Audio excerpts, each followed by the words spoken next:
What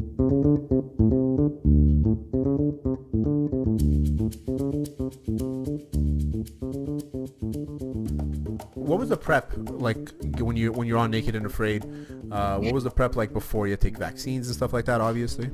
Yeah, the prep. So when you make it to the final round of auditions, there's a lot of auditions that you have to do from your house, phone calls, Skype, things like that. But then they'll give you a bunch of vaccines. You have an interview one-on-one with the executive producers, and at that point, you're kind of vaccined up, and you've been like vetted by the producers. And if they like you at that point, you're kind of ready to go in. You also have to take like a blood test as well and things like that.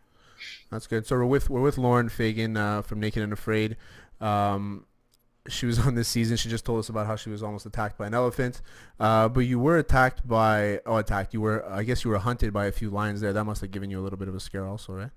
Yeah, for sure. But I think a lot of people expect that I have this irrational fear of lions because I was attacked by one, but I actually don't. Irrational fear, I guess. It's first of all, it's not an irrational fear. It's very, very real. And I just like the reactions of some of the people that I was around. It's not to say that they reacted in a way that was stupid, but they were more amazed than kind of on edge, whereas I was more on edge than amazed. And I could see the difference there. I think that, again, not to say that they don't know what they're dealing with, but I think that when you've been attacked by a lion, the amazement, it's different, right? And so I was constantly on edge for sure. But like I said, lions were not necessarily the biggest threat out there. We had Cape buffalo, we had alligators. There were so many threats out there that lions were just one of the many. Rhino were big. Oh, rhino for sure. And rhinos are the most deadliest animal in the world, right, or something like that? Or actually a hippo. That causes the most. Yeah, it's weird. I think it's a hippo that causes the most deaths. But the hippo's not one of the big five. Like there's five big animals. What are the big five? It's lions, leopards, rhino, the buffalo. A water buffalo, or just is there a different kind of buffalo? The land buffalo. And oh my gosh, should I say rhino? There's a fifth one. That's lions, lions, leopards, rhino, buffalo, and then there's one more, and I just can't. Cheetahs, hyenas? No, neither of those. Hold on, let me check up the big five for you. Crocodiles. It's either way. It might be, Either way, I mean, I just got my rifle license, so I'm gonna get into hunting, but I would have no idea. So you guys were paired up. So you were paired with a guy named Iggy. Elephant, of course. We were almost attacked by an elephant. So of all people. You would expect, yeah. So, like I said, lion, leopard, rhino, Cape buffalo, and the elephant. Fuck, man, it's intense. Yeah. So, like I was saying, you were paired up with a guy named Iggy, who seemed perfectly nice. The other pair, Rod and Danelle, they look like they had some beef. I mean, we're gonna post the link so people can watch it. But what was it like with Iggy? Had you met him before? I mean, I know it was a little awkward at first. Nobody had met anybody, right? And first of all, I knew that in part I was accepted to the show because there's thousands and thousands of applicants. And I mean, I don't know for sure because no one told me, but I suspect it's because I was attacked by a lion. And I do have survival training, but I've always felt that my survival training was not really as up to par with the other contestants that I saw on the show. Yeah. Right. And so when I met my three partners, my idea of this was just furthered when they're all veterans of war with like serious training. Like in the army, survival training too. And I was like, okay, oddly enough, I think that I've read the most compared to them. I think that I'm the most book smart in terms of this topic, but least experienced for sure, right? And so that being said, we also come from very, very different backgrounds. So Diggy... Yeah, like Diggy's from Louisiana, and his upbringing was very, very different from mine. And I think that just the way that we choose to live our lives and the way that we've had to live our lives puts us on very different fields of communication, understanding, empathy. But we did have a lot of respect for each other despite our huge differences. And so when you see us getting along on screen, that is real and that's genuine. We do respect each other. We do get along. But it's not to say that we didn't fight like semi-often. It's just that it wasn't as much of a hateful relationship as like Danelle and Rod, because I felt like they constantly had tension. It's like they couldn't get over it. Well, they also showed it a lot on the show, right? They showed their tension. They showed their tension, but Diggy and I didn't have tension like that. So like we would fight, we would figure it out, and then the next day it's like neither of us held a grudge. And so that's why there was so much footage of us having like normal, amicable moments, whereas with Diggy and with Rod and Danelle, it was like more of a constant struggle. And they really painted the right, like the perception was they really painted the right picture for each duo. I don't think that they painted the right or the wrong perception. I think that they painted like a version of it, right? Because it's 85 minutes and then it's 21 days, right? So they painted, I don't even want to say painted, they decided to show me and Diggy getting along just because that was more conducive to the most important parts of, I guess, our journey and our challenge. But me and Diggy did fight, and also they could have, there was time for Danelle and Rod to have scenes where they might have been getting along more than it showed. But that's obviously to be expected, right? Whenever something gets cut that much, there's going to be stuff that's left out. What would you guys argue about? I mean, obviously it's probably food related, I guess, right? Yeah, me and Diggy had this really crazy fight once where so I don't know if you saw in the episode where he like missed a shot on a bunch of impala. Yeah, I did. Okay, so Diggy's a good hunter, no shade to Diggy at all, but when he came back from that, I asked him like what the deal was with that shot, and then it was kind of a heated moment because I think that maybe he thought that I was criticizing him, which was not the case at all. I just kind of wanted to know what had gone on, and that I tried to suggest a different hunting route for him, but again, I was never purporting to know more than him. But I think that that's how he took it, and we got into away his manhood from there, right? Kind of, but it wasn't like I was telling him how to hunt. It was more just me saying, look, like you're gone all day, man, sunrise to sunset, and here I am fortifying the shelter, boiling the water, collecting the firewood, making your bed, getting like, anyways, and that was really hard for me, and I was like, I feel like I'm losing energy because we're not getting food because you haven't gotten a kill yet, and you're also not here to help me. So my suggestion was, why don't you stick around the camp tomorrow, because I've seen a lot of Inyala that are coming literally right around our camp. So like stick around a little longer and then leave when you see one. And that ended up working. That plan worked the next day. So we actually did do that, and he got a kill, which was awesome. But that fight over something that oddly enough, we both agreed on this plan. Like it was a good plan and we both agreed on it, but we're just so sensitive. And he ended up giving me the bow and was like, you fucking hunt. And I was like, I didn't say that I wanted to do this. And then he walked away from me. So I had this bow in my hand and I was like, well, fuck. And so I see in the distance this impala and it's limping. And I'm like, I'm going to get her. Like, I'm going to stick and yell. Because I know how to shoot a bow. It's just that it was quite a heavy bow. I think it was like a 50-pound draw weight. And I was like, okay, well, whatever. No, not whatever. But I thought maybe I could do it. And then it disappeared. But can you imagine if I'd gotten that kill? That would have been so they would have for sure put that on TV. Oh, yeah, 100%. For sure. I never purported to be a hunter. I came into the show and they were like, what are you worried about? And I said, I'm worried about my inability to hunt and my lack of experience. Not a secret. You had the lowest pro survival rating out of all four of you. Yeah, I did. I'm still surprised that I got one. I really thought they were like, rate your own primitive survival. I was like 3.8, maybe a 4, and they were like 6.4. I was like, sweet. Who does those ratings? EJ Snyder was my PSR consultant. So they have a couple of experts who ask you a bunch of questions and analyze your experience. And like, look, I did the test and it was a real test and I didn't cheat. Like I answered what I knew and answered the questions about my experience honestly, and I got a PSR rating of 6.4. So nice. Yeah. I mean, I found it was funny when I was watching and I saw all the PSR ratings there, and yours was the lowest one, but you were the only one that actually had it in your details as a pro survivalist. And, I found it funny because they were in the military, so I guess they know how to shoot and hunt and whatever, which makes sense. But I just found it interesting. But you were good. I mean, I liked your approach. Obviously, you don't see everything. And I would love to maybe make like a 2 or 3 part series or whatever, just to see more in depth. Well, you kind of get a gist of what you guys are going through. But you guys didn't eat that much either. You probably, from what I saw on the show, you probably ate like 3 times. We ate a lot more than you saw. It's just that it's cut, right? So you can't see everything. But like, for example, myself, I got a couple of frogs and some scorpions and some grubs. And so that's how I kind of managed. And then we actually got another warthog kill that was from Rod that wasn't shown either. Diggy caught us that turtle. We got a crab, frog eggs. So we were eating. I know Danelle caught a lot of food as well. And as for me having like the title of most experience in bushcraft, I actually agree with that, and I think that it might be true, or at the very least I'm not the worst in that respect by any means, because I've studied bushcraft specifically and I've studied primitive survival the most. But at the same time, I have the least experience. I have the least strength. So even though I knew what to do in my head, I had the least physical strength to exert those ideas. Yeah. And it's so weird because when I went into Naked and Afraid, I said, as long as I have the knowledge of what to do, then I know that I can push myself to do it.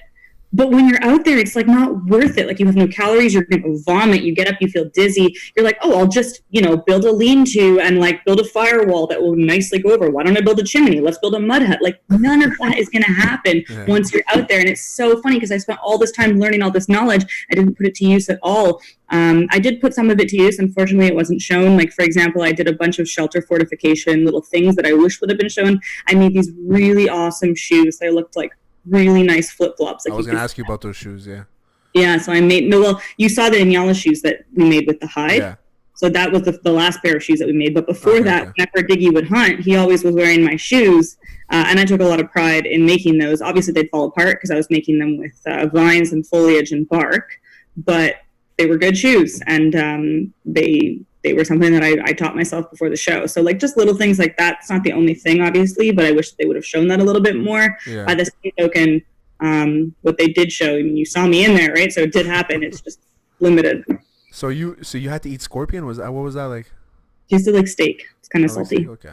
Salty. Yeah. You weren't scared of getting stung? You have to cut off the stinger? Yeah, you just pull off the stinger and then you roast. Okay. Mm-hmm. That's pretty fucked up. What was the nastiest thing you ate? You almost puked off the frog eggs, right? Yeah, I almost puked off the frog eggs. Eating grubs. So there were these white grubs that I found, little like gross things under the bark of the tree, and they really, I think it was like so like. What's a grub? It's like it's like bugs and things that you've just any sort of like bugs or insects, protein. Right? Yeah, protein, and you can just eat them. Eat them live, or do you have to like boil them or anything? Eat them live. They're kind of small to boil, like ants and stuff. You wouldn't really want to boil that, right? Okay. Yeah, and I ate those, and they were sweet, which was so unexpected and gross. But it wasn't a gross taste. It was just like I didn't expect it to be sweet. But like, I'm sure that if I were to ever see the footage, you would just see me like not even flinch, right? Because you're just in that mode of like, it's not my business to complain. So yeah. There was a few like pretty nasty things. I mean, the frog eggs, when I looked at it, and I was like, I would never touch that. But I guess you have to at that point, right? Right, and keep in mind frog eggs. So I did eat frog eggs, which are like the way that I know you saw them, right? So imagine like noodles, but the noodles are clear, and inside of these clear noodles, you have black dots, which are eggs, and they kind of like pop in your mouth like caviar. Okay, so the long, I thought that was just like a vine that you put them on or something, and you were just eating them. No, so these like toad eggs or these frog eggs were within that long gelatinous strip, and they were egg, and so you kind of ate the whole noodle, and then they'd pop in your mouth. And yeah, keep in mind that it was day 2, right? And so Diggy, here he is, confident guy, finding these eggs, and he's like, I've eaten these before, it's fine. And my biggest, one of like the things that I'm self-conscious about is like, you know how some people are self-conscious about seeming selfish, or they're self-conscious about seeming like inadequate. I'm self-conscious about seeming like a pussy. And so when and I'm not at all, which like clearly because I do all these things to actively not have myself think that. And so I was like, you cannot not do this, or else you're never going to forgive yourself. Yeah. You're on Naked and Afraid. Are you kidding? Like, So I did it. So, I mean, that was disgusting. The frog eggs. That was probably the one thing that I saw. I mean, everything else you guys can eat, right? The you said it's an onyala. I don't even know what that is. It's like a deer kind of thing, or? Yeah, so it's like a type of antelope. Looks kind of like a deer, like a big deer, and it's they're quite thick. And the warthog is like, it's a boar basically, right? A warthog is like Pumbaa from The Lion King. It's like a pig. Yeah, but it's more it's like a pork kind of thing, right? Yeah, it's like pork. I guess we called it bacon. You guys called it bacon? Sometimes, yeah. And you guys made beef jerky out of it? How do? You just dry it? Yeah, so it's the way that anyone makes jerky, you smoke it, right? So it's so funny. Coming onto the show, I was like, okay, we're going to get a big kill, and I'm going to need to build a smoker. And so I had all this knowledge as to how to build a legit smoker. And then in the end, we were so tired, we were just like, fuck it. And we hung them over the smoke in really thin pieces, and it worked just as fine. Oh, there you go. I didn't even need to do that. Build a smoker if you want, but think about it. Would you rather exert your energy doing that or getting firewood? And it was the winter over there? What month did you go in? I went in August, which is winter. It was awful. It was terrible. It was like 8 degrees Celsius at night. And you're not on the wind. And And that's when you burn the most calories. They even say you guys are burning like 500 calories an Yeah, hour, right? 400 calories an hour when you shiver. That's fucked up. And you need protein to kind of warm your body up. You guys are depleting your any fat that you stored before you got there is gone. I didn't have any fat going into there, which you're supposed to gain weight, but I had 6 days notice. And so those 6 days I spent eating as much as I could, but also kind of like closing down my small business, making the arrangements so that I could leave so suddenly. And then when I got there, I ended up having to wait a week before we actually went on. And so during that week, I kind of like lost the weight that I had intentionally gained, which was only like a pound or two. So I went in like quite light, which was awful. Whereas, yeah, a lot of people. You lost, how much did you lose at the end? 25, 26 pounds. I remember looking at the scale and it said like 99 or 100. It's scary, but you gained it all back, right? Gained more than that back, unfortunately. So it's like that though. You lose all this weight and then your body's kind of shocked and it's like, okay, we got to get right back to it. So it just starts putting on everything you can. So a lot of survivalists gain weight rapidly when they come back, and then they gain it in the wrong places because their body's in shock. And so only now, and we're talking like 7 months, 8 months later, have I found that I'm like now on a steady pace back to my original weight, which was 125. But I was over it for the longest time, and I was like concerned and upset with myself, and I was like, why is this happening? And then I realized it's not because my diet's any different, it's because I'm in survival mode and I'm starving like months later. Yeah. So what effects did you see to your body when you came back? So obviously the weight gain went up much more, but that's getting better. And then I lost a lot of hair. So like I have these bangs right now. They're kind of fluffy and short, but these are my bangs. And the reason I have that is because I'm not getting half of my hair when I came back, but it took 3 months before it started falling out. So the way that this works is this happens to people who starve themselves, so people who suffer from anorexia, or people who have undergone a surgery that was extremely taxing on their body, or in my case, I starved myself, right? There's no getting around that. And so nutrient deficiency causes your hair to fall out with a delay of 3 months. And so if you can put this picture here, I'm showing you a picture of hair. Yeah, that's my hair in one shower. Oh, fuck. But this is one shower, right? So this is another shower. And that's another shower. That's crazy. You were panicking you were going to go bald. And that's another shower. You know, like literally thought I was going to go bald. And so you can see that these chunks of hair are larger than my foot. Larger. That's but you have thick hair anyway, right? I do. Well, yeah, but I lost about half of it. So like this is half my hair, but it would have been like double it like that. Normally. But I went to my dermatologist and he was like, he explained what I just explained to you, and now I'm okay. I went on Rogaine for a bit. It was fine. Oh yeah. Yeah, I did. Would you do it again? I think I would, mainly because going into it, I was so convinced that I would not make 21 days. Like I literally felt like such a fraud, and I was so scared that production would somehow think I was like, I was so scared that I was like lying my way into the process, even though I never told a lie, but I was just scared that I was going to be like found out that I wasn't really like able to do this.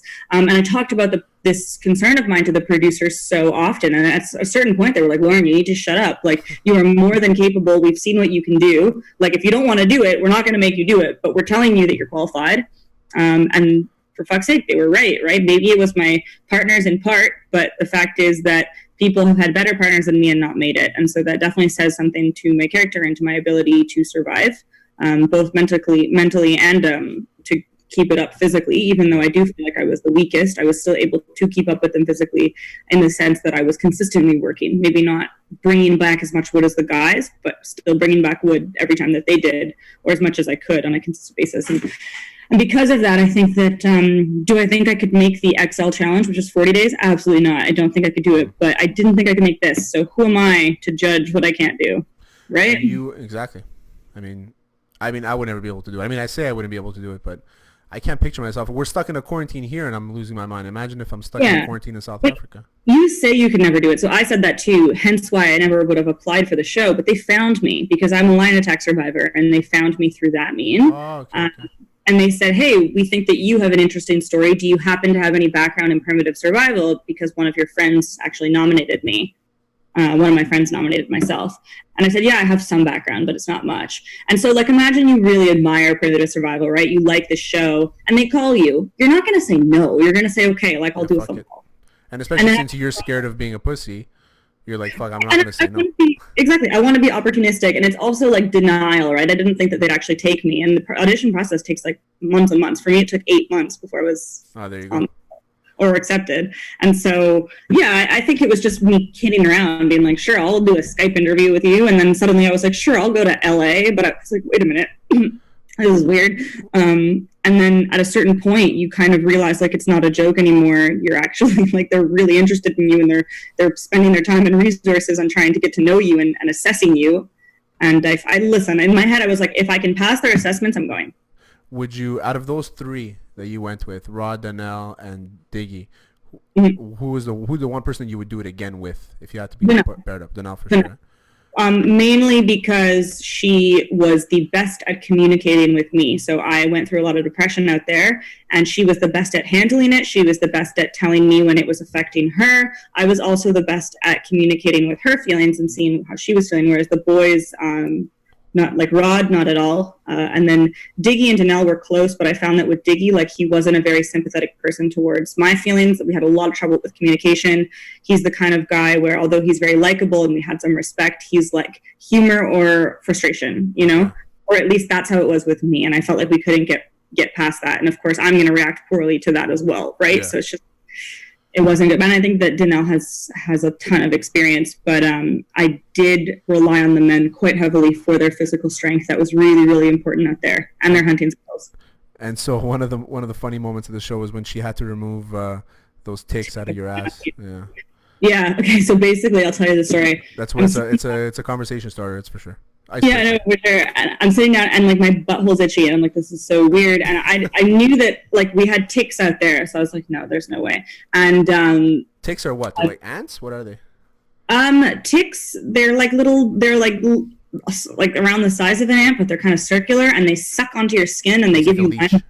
Yeah, it's like a leech, and they give you like Lyme's disease, and to pull them off, you kind of like they stick to you, right? So you can't just flick them off. Like you have to like pull them. Sometimes you have to twist them to get them off because they're really stuck. And I remember at one point I called the medic because I was like, I think I have tics in my ass. The medic, she checks. She doesn't do anything, but she just looks. And she's like, yeah, you do. And I said, you need to take them out. And she's like, I can't do that for you. But what I can do is I can give you this. And she goes to a tree, pulls off a thorn, and gives me the thorn. And I was like, you're kidding. Like, you're giving me something I could have gone, oh, I'm doing you a favor here. No, but she's kidding. She kind of was like smiling when she did it. Okay. And so I'm trying, but I can't like see what I'm doing. And eventually I just had to ask Donnell to do it.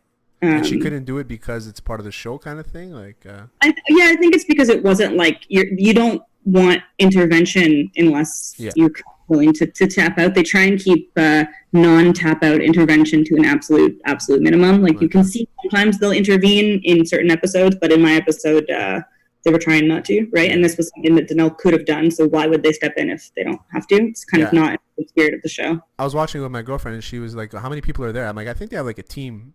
Like a few cameramen that we were watching there. 30 plus people in total. So following us around would be like 8 people. 8 people. Okay, I thought it was less than that. No, because you have your rangers, you have your medics, you have your producers, your camera guys, your audio guys. So they tell you, listen, you're gonna go through everything yourself. We're not gonna help you unless you're about to die, legit. Or unless you ask for it, right? Like so you can tap out. But no, it is yourself. Like, look, they do regular check-ins with you. So Discovery doesn't want you to die. They're going to be checking your vitals and stuff. And that's not always stuff that they show on camera, just kind of like making sure that, because the thing is, if they don't check your vitals, then you could be seriously at risk of irreparable harm and the show doesn't know. So they do check for stuff like that. But when they do, like, you're literally on the ground, like, cold and naked. It's not like they're bringing you to a nice bed, you know? Yeah, and there was a few scenes where you were freezing, right? Yeah, no, that was awful. And they were busting your balls a bit because you're Canadian and you're supposed to be cold. You're not supposed to be cold. Yeah, I was also the smallest, right? So Donnell was, she was a football player. She's skinny, but she's, like, big. She's a football player? I think she is. She played semi-professionally. Oh, that's funny. Yeah, so she's friggin' tank. And the men were not only very tall men, but they had like a good layer of fat on them to lose, which they lost all of it. And I was just like this chicken, and I wasted away. And it was extremely cold. And I am somebody who gets cold just quickly no matter what. And so I knew going in, they were like, you scared of the lions? I was like, I'm scared of the cold. And it ended up being the worst part. Seriously. For sure. I mean, especially you don't have anything to cover yourself with, right? Even if you get some hide or whatever, I don't know how much it's gonna do. I got some hide from my Nyala. that me and Diggy had. So Diggy was using as a bed. He was using his quiver for his arrows, which he had made out of, I think it was boar skin. So he was sleeping on that. And then for myself, I took the hide and I dried it out, and then it became this kind of cardboard hard thing. So I tried to use that as a blanket, but it's like, imagine trying to use like a flat book as a blanket. Like it touches you at one point, right? Yeah. Kind of awkward. And so the best thing that I did for me is I used it as a firewall behind me. So I'd sit in front of the fire and I'd put it behind me like this, and then the fire would kind of whoosh in, and it was extremely helpful for sure. Yeah. You gotta be creative, right, when it comes to that. I mean, you're also right. The weird things that we did. Well, I'm glad you're safe. I mean, now you're stuck in a quarantine, so. Oh, this is fine. Easy. Yeah, easy compared to 21 days survival. About being just like in my house. Like my fantasies on the show were not like me going out. They were just like me being safe, and being here. So I'm very happy. I'm fine. Yeah, for sure. Well, welcome back, Lauren. Thanks for coming on. We appreciate it. And if we see you again on, I'm sure you can tackle down that 40 days if you ever want to do it. Don't ask me. For sure, I'm not going to do it. You have your hunting license. I mean, it's not. I guess, but I want to do it like with a gun, safety, in my camo, Yeah, okay. Kind of safe. Maybe up in a birdhouse or something, you know what I mean? Your one item's going to be like a house. Yeah, exactly. I just want to sit in there and chill. Netflix would be my one item that I can have. Yeah, totally. Thanks for coming on, Lauren. I appreciate it. No problem. Thank you.